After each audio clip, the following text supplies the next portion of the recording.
I'm Jim Conroy, and I'm the tree whisperer. I heal trees by repairing the internal functionality of trees.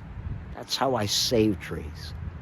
Well, I'm with the Great Triple Oak in New Jersey, and right now the oaks are just beginning to leaf out. And I came upon a revelation today. You know, you and I, we eat food, and we can just go buy food. So, like, while we give food while food is important to us, which it very much is, it's much more important to the trees because they have to make their own food. So the revelation today is that the trees will do whatever they need to do to make enough food for themselves first before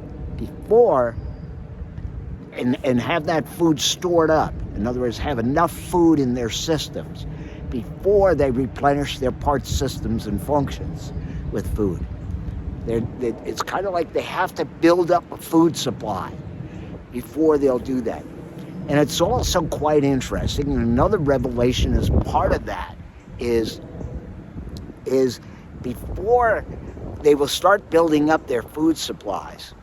And then what happens is the trees want to come into community. You see, trees live in community. I've always said this, one trunk is not a tree. It's multiple trunks. And trees live in community, and community is so important that the whole community has enough food. So what they will do is get into community, form that strong community so they can share food, so that they all have enough food first before they individually replenish each of their parts, systems, and functions. It's kind of like the whole comes first. The whole community comes first to have enough food. And then what they'll do is replenish. Individual trees will begin to replenish their parts, systems, and functions to operate properly. It's kind of like a different way of thinking. I would always think that what was important was for the tree to replenish his part systems and function with food first, then share the food. No, it's the other way around. The community comes first, sharing food in the community, so the whole community has food. Then they replenish their own part systems and functions. So food is kind of like a limiting factor to the trees, and it's kind of like where they go. That's what's so important to them. Another important revelation in this whole thing is what they'll do is the trees will do everything they can to push out those leaves faster, get that circulation going, push out those leaves faster, make bigger leaves, make more food, push out more buds that from last year that haven't been pushed out yet to make leaves that do that, and then even put on more new buds first to push out more leaves, again to build up that sufficient food supply before they start growing more roots and xylem and phloem. So it's kind of like all about food first. Then they go on and replenish their parts, systems, and functions. I've always said that trees and plants operate in community. What do we mean by that? Well, it's quite simple. In the trees world, one tree trunk is not a tree. It's multiple trunks. They live as a whole. They live as a group.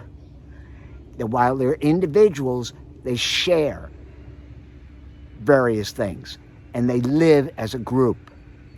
So one of the things they share is food and fluid. So when one tree has more food than what it needs, it can share it in energy, the energy of that food, with the other trees. So that other tree has the food it needs to go on and run all of its parts, systems, and functions. But here's another important thing. Trees sense things, okay? Trees have told me that they sense things far beyond anything we can imagine.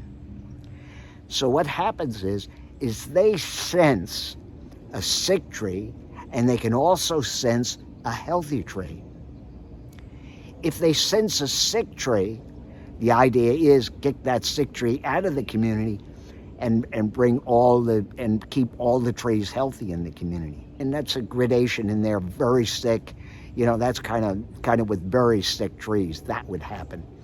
But also there's something else in there too. They also sense healthy trees.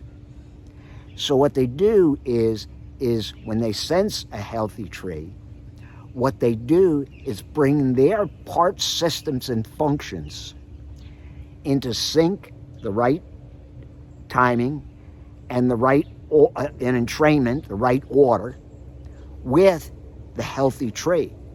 So one tree brings their parts, systems, function into sync and entrainment with the other tree. And then this tree does it to another tree, to another tree, to another tree.